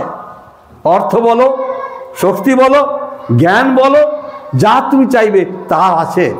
এই সুন্দর পৃথিবী করতে তার সব রেখেছে এবং সবই তিনি ঈশ্বর। তাই প্রথম বিষয় হচ্ছে তিনি হচ্ছেন সর্বশক্তিমান। তার প্রমাণ কি? তিনি একদিন শিষ্যদের বললেন তোমরা যাও, ওপারে যাও, নদীর ওপারে যাও, আমি প্রার্থনা করছি। তিনি ঈশ্বরের সঙ্গে ধ্যান করছেন, পাহাড়ে গিয়ে প্রার্থনা করছেন। তারা অনেকটা দূর চলে গেছে, তারপর তিনি জলের উপর দিয়ে হেঁটে হেঁটে যাচ্ছেন। শিষ্যরা ভয় পেয়ে গেছিল, বলে এর ভূত নাকি রে বাবা, হ্যাঁ জলের উপর দিয়ে মানুষ হাঁটছে, কি ব্যাপার? যিশুকে জানতো না তখনও ঈশ্বর বলে, হ্যাঁ। আর যিশু বলেন না আমি, তোমরা ভয় করো না। পৃথিবীতে আর দ্বিতীয় কোনো গুরু বা কোনো মহাপুরুষ বা কোনো অবতার এরমভাবে জলের উপর দিয়ে হেঁটেছে? দ্বিতীয় বিষয়, পৃথিবীর যত রকম রোগ আছে আজ পর্যন্ত, বিশ্ব সমস্ত রোগীকে তিনি সুস্থতা দান করেছেন। এটা ইতিহাস বলছে। বলুন নাকি? না শুনেতে অনেক, আমি শুনেছি গরু গাছে উঠেছে, ওর শোনা যায়। ইতিহাস বলতে হবে, ইতিহাস। ইতিহাস ছাড়া সত্য নেই। আপনার বাবা ছিলেন ইতিহাস, আপনার বাবা ছিলেন না আমি বললে আমি ভুল হবে, ইতিহাসকে ব্যঙ্গ করছি আমি। এনিওয়ে, সুতরাং এই যে ভূতের উপর, সমস্ত প্রকৃতির উপর তার যে ক্ষমতা, এটা ঈশ্বরের ক্ষমতা। কারণ এই প্রকৃতিকে সৃষ্টি করেছেন, শুধু তাই নয়, তিনি যাচ্ছেন নৌকা করে সমুদ্রে, বিশাল ঢেউ, তিনি ঘুমাচ্ছেন। সমুদ্রকে, সেই নৌকাকে ঠিক রাখবার জন্য তার শিষ্যরা আপ্রাণ চেষ্টা করছে, পারছে না, ডুবে যাচ্ছে না, পাল ছিঁড়ে যাচ্ছে। আর তখন ভাবছে আরে যিশু তো রয়েছে, যিশু ঘুমাচ্ছে কেন? দেখো নিরিবিলে ঘুমাচ্ছে। তাকে গিয়ে ডেকে বলছে তুমি কেন ঘুমাচ্ছ, আমরা মারা পড়লাম, তুমি ওঠো।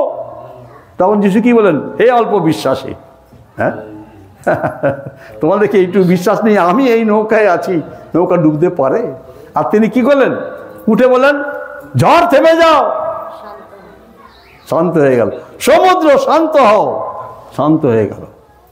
এই প্রকৃতি তার সৃষ্টিকর্তার বাধ্য।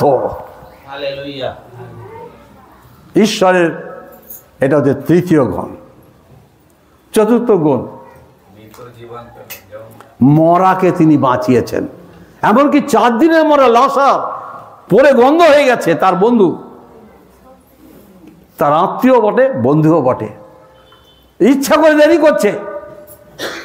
4 দিন হয়ে গেছে। আর তখন তার 2 বোন ছিল, কাঁদতে গেল, গুরু তুমি চলে গেলে, তুমি এলে না খবর পেয়ে, আমার ভাইটা মরে গেল, তুমি থাকলে মরতো না। হ্যাঁ, এত অবিশ্বাস, এত দুর্বল বিশ্বাসে কোথায় রেখেছো? বলো ওই কবরে যেও না, গন্ধ হয়ে গেছে, পচে 4 দিন হয়ে গেছে। যিশু বাইবেলে দু জায়গায় তিনি কেঁদেছিলেন। এই বন্ধু মারা যেতে তিনি কেঁদেছিলেন। আমরা যখন লোকে মরে যায় আমরা কাঁদি, এটা ইমোশনাল আবেগ। আর যিশু কেঁদেছিলেন, তার বন্ধু মারা গেছে। তারপর তিনি সেই যে কবরের মধ্যে রেখে তার কাছে গিয়ে কী বলেন, লাসার বেরিয়ে এসো। ওই পাথর সরানো হলো না, আপনার থেকে পাথর সরিয়ে গেলেন, আর লাসার জীবন্ত হয়ে বেরিয়ে এলেন, তার গায়ে দুর্গন্ধ ছিল না। এগুলো ইতিহাস। তাবিতা বলে একটা মেয়ে, তিনি সেই গ্রাম দিয়ে যাচ্ছেন, ওই বিধবার একটাই মেয়ে, আর সে মারা গেছে। খুব কান্নাকাটি হচ্ছে। যিশু যাচ্ছেন, এত কাঁদছে কেন লোকটা এই বাড়িতে? তিনি জিজ্ঞেস করলেন, বলে ওনার মেয়ে ছিল একজন বিধবা, একটাই মাত্র মেয়ে, মারা গেছেন। তিনি গেলেন, বলে না না মরেনি, তাবিতা ওঠো। আর সেই মরাকে তিনি বাঁচিয়ে দিলেন। একমাত্র ঈশ্বর ছাড়া, জীবন এবং মরণ ঈশ্বরের হাতে। তাই যিশু তাকে কি করলেন, জীবন দিলেন। প্রিয় ভাই বোন, আর একটা বিষয়, ভূত জানেন? কে কে ভূত ভয় করে? হ্যাঁ, যিশু ভূত ছাড়িয়েছিলেন। ভূতটা কি আরেকটু বলে নি, ভূতটা কি জানেন? মন্দ আত্মা। কটা আত্মা আছে তাহলে? পবিত্র আত্মা, আর একটা কি? হ্যাঁ, আপনারা কোন আত্মায় চলছেন? নো,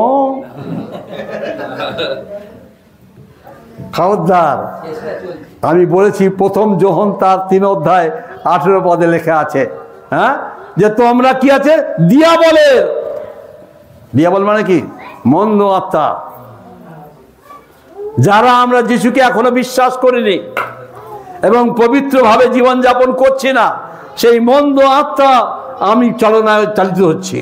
প্রিয় ভাই বোন, হতে পারে যিশুকে বিশ্বাস করেছি, কিন্তু আমার মধ্যে যদি মন্দতা থাকে, তাহলে সেই দিয়াবল আমার অন্তরে বসে আছে, হৃদয়ে রাজ করছে।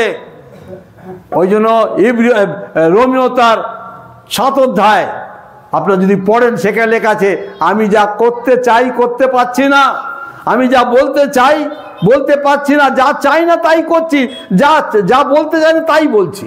এটা আমি যে করছি তা নয়, কিন্তু আমার মধ্যে বাসকারী ওই মন্দ আত্মা আমাকে করাচ্ছে।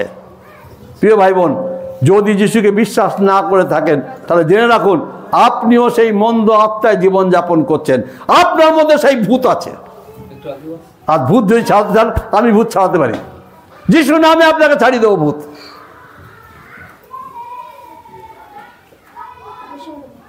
যিশু ভূত ছাড়িয়েছিলেন। আর লাস্ট জেনে রাখুন, লাস্ট বাট ওয়ান, লাস্ট কি বলছে?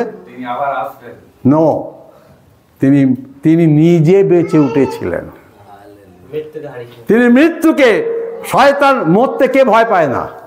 সকলেই মৃত্যুকে ভয় পায় না কে? যে যিশুকে বিশ্বাস করে সে মরতে ভয় পায় না। আপনি যদি মরাকে ভয় পান, মরতে, তাহলে জানবেন আপনি যিশুকে বিশ্বাস করেন না, মুখে বলছেন। খ্রিস্টান কখনো মরতে ভয় পায় না, কারণ সে মরতে চায় এই কারণে, কারণ আমি যদি মরি আমি যিশুর কাছে যাবো এবং তার সঙ্গে বাস করবো। হালেলুয়া! খ্রিস্টান কখনো মরতে ভয় পায় না।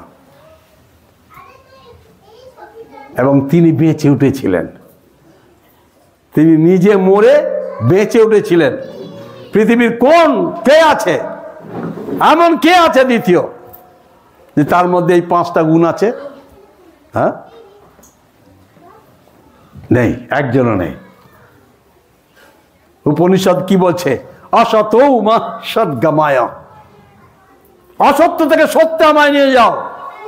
যিনি লিখেছেন উপনিষদ, তিনি বলছেন অসত্য থেকে সত্যে নিয়ে যাও। তার মানে সে অসত্য ছিল, সে প্রার্থনা করছে আমাকে সত্যে নিয়ে যাও। তম সৌমা জ্যোতির্ময়া, অন্ধকার থেকে আমাকে আলোতে নিয়ে যাও। সে অন্ধকারে রয়েছে, অন্ধকারে ছিল বলে সেই প্রার্থনা করছে উপনিষদে। আর মৃত্যুং অমৃত্যঙ্গামায়া, মৃত্যু থেকে আমাকে জীবনে নিয়ে যাও, অনন্ত জীবনে নিয়ে যাও। সে প্রার্থনা করছে আমাকে অনন্ত জীবনে নিয়ে যাও। আর যিশু কি বলছেন? আমি পথ, আমি সত্য, আমি জীবন। হালেলুয়া। আরেকটি শেষ বিষয়, ঈশ্বর কখনো বিবাহ করতে পারেন না। আমরা যদি কাউকে ঈশ্বর বলে মানি, কাউকে যদি অবতার বলে মানি, আর সে যদি বিবাহ করে, সে কখনোই না, সে ভ্রান্ত করছে, মানুষকে ঠকাচ্ছে। কারণ ঈশ্বরের সব সৃষ্টি তার, সুতরাং সে বিবাহ করতে পারে না। সুতরাং আমাদের যিশু ওয়ান্ডারফুল। হালেলুয়া।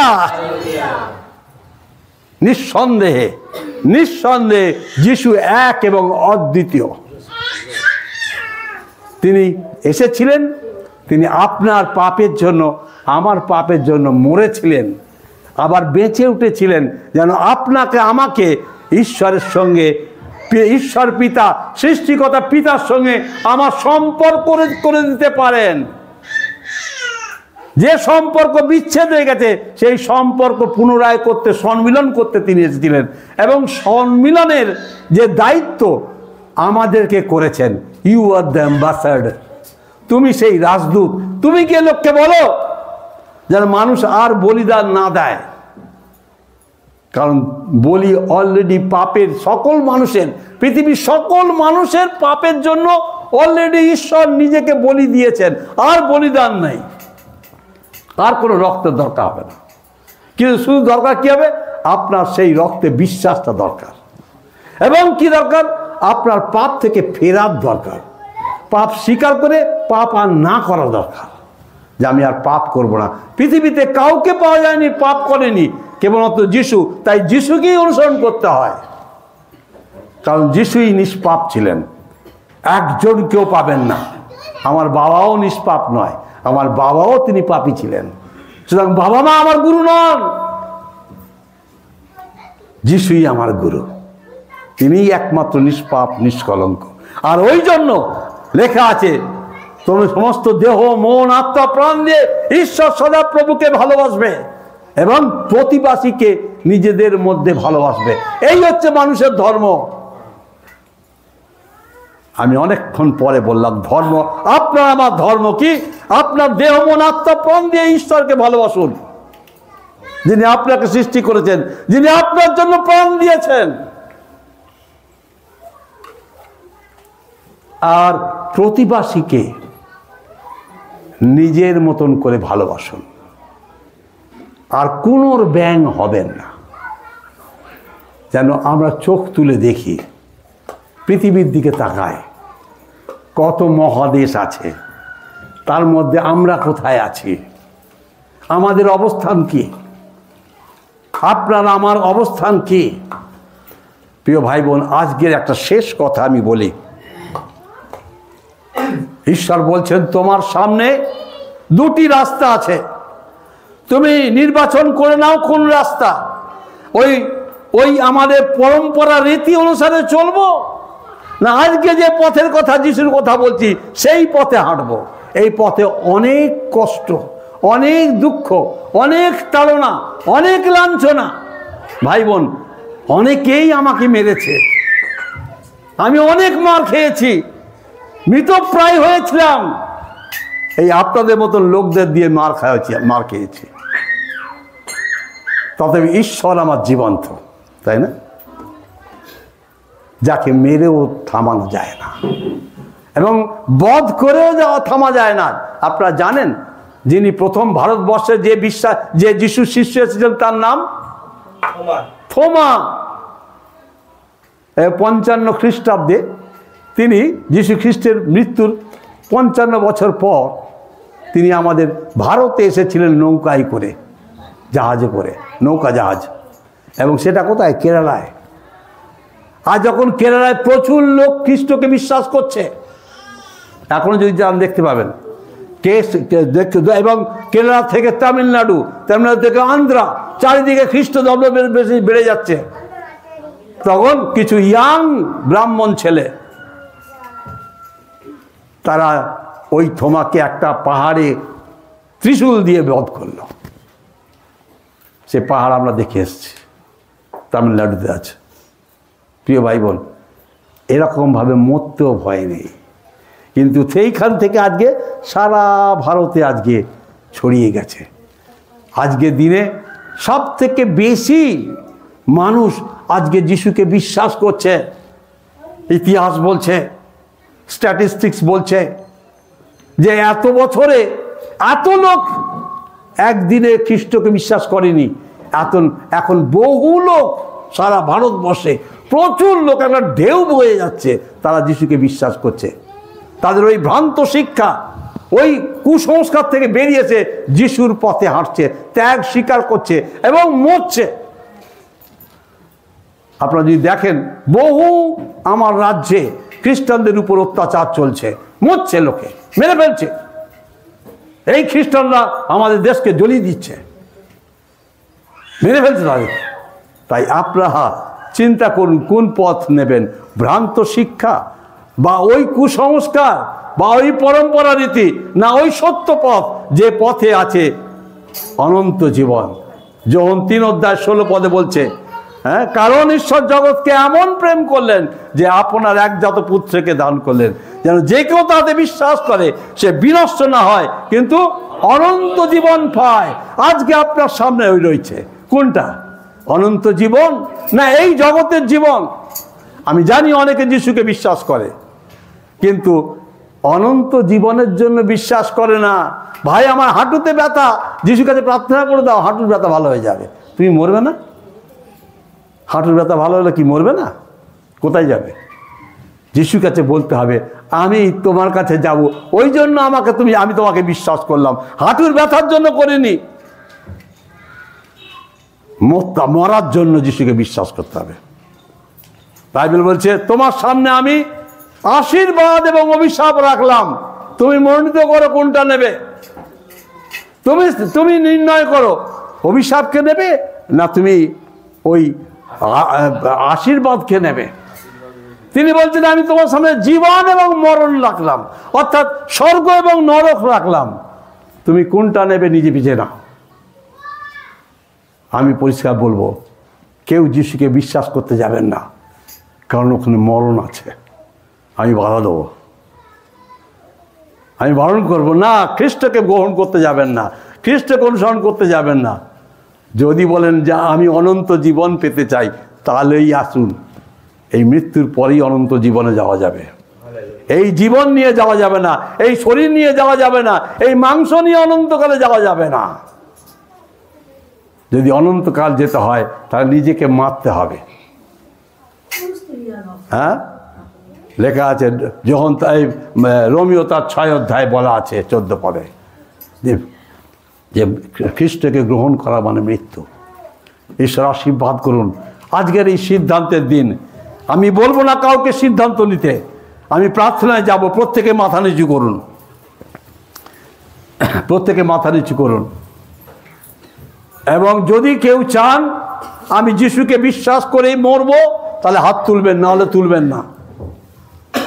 এখন নয়, আমি যখন গান করব, মনস্থ করেছি যিশুতে চলিব, মনস্থ করেছি যিশুতে চলিব, মনস্থ করে। কেউ তাকাবেন না, চোখ বন্ধ করুন। যিশুতে চলিব, ফিরিব না, ফিরিব না, ফিরিব না, ফিরিব না। যদিও কেহ না থাকে সঙ্গে, যদিও কেহ না থাকে সঙ্গে, যদিও কেহ না থাকে সঙ্গে, ফিরিব না, ফিরিব না, ফিরিব না, ফিরিব না। জগৎ পশ্চাতে ক্রুশ সম্মুখে, জগৎ পশ্চাতে ক্রুশ সম্মুখে, জগৎ পশ্চাতে ক্রুশ সম্মুখে, ফিরিব না, ফিরিব না, ফিরিব না, ফিরিব না। কেউ চোখ খুলবেন না, মাথা নিচু করে থাকুন। যারা চান এই গানের সঙ্গে আপনি একমত, ফিরবেন না, মনস্থ করেছি, আমি সিদ্ধান্ত নিচ্ছি যিশুকেই অনুসরণ করব, তারা হাত তুলুন, তার দক্ষিণ হাত, ডান হাত তুলে দিন। যারা চান যিশুতে চলবেন, আমরা জোর করে নয়। ঈশ্বর আপনাদেরকে আশীর্বাদ করুন। Hallelujah, hallelujah, hallelujah, hallelujah, hallelujah. ঈশ্বর আপনাকে আশীর্বাদ করুন। আপনার হাত নামান, হাত নামান। আমি প্রার্থনা করি, বাবা, বাবা গো, তোমার ধন্যবাদ করি, তোমার প্রশংসা করি যে আজকে অনেকের মনে তুমি কথা বলেছ। এই জগতে সব কিছু অসার, তোমার বাক্য বলছে। তোমরা যে অর্থ জমা করছো সেটা ফুটো থলিতে রাখছো। বাবা, তোমার কাছে প্রার্থনা করি, এমন টেম্পটেশনের মধ্যেও তুমি, যিশু তোমার হাত কবু ছাড়বে না, যিশু আমার হাত কবু ছাড়বে না। রাতের ঘন আধারে, জীবন তুফান ঝড়ে, যিশু তোমার হাত কবু ছাড়বে না। আমি যিশুর হাত কবু ছাড়ব না, আমি যিশুর হাত কবু ছাড়ব না। রাতের ঘন আধারে, জীবন তুফান ঝড়ে, আমি যিশু হাত কবু ছাড়ব না। প্রাণের প্রদীপ নিভে যাবে না, প্রাণের প্রদীপ নিভে যাবে না। রাতের ঘন আধারে, জীবন তুফান ঝড়ে, রাতের প্রদীপ নিভে যাবে না। হ্যাঁ, স্বর্গের ঈশ্বর, জীবন্ত ঈশ্বর, তুমি প্রতিজ্ঞা করেছো যে আমার কাছে আসে আমি তাকে কখনো ছাড়ি না। ধন্যবাদ দিই যে সমস্ত ভাই বোনদের তুমি নিয়ে এসেছো এখানে, যারা আজকে তোমার সুসমাচার পেল। আমি বিশ্বাস করি তুমি উপযুক্ত সময় তাদের অন্তরে কথা বলবে এবং তারা তোমাতেই সিদ্ধান্ত নেবে যে আমি যিশু ছাড়া আর কাউকেই ঈশ্বর বলে মানতে পারছি না। কারণ তিনি জীবন্ত, তার কবর এখনো শূন্য পড়ে আছে, তিনি মরে ভূত হয়ে যায়নি। তার প্রতিজ্ঞা মানুষের জন্য জীবন্ত। আর তারা বলবে আমি মনস্থ করছি যিশুতে চলবো।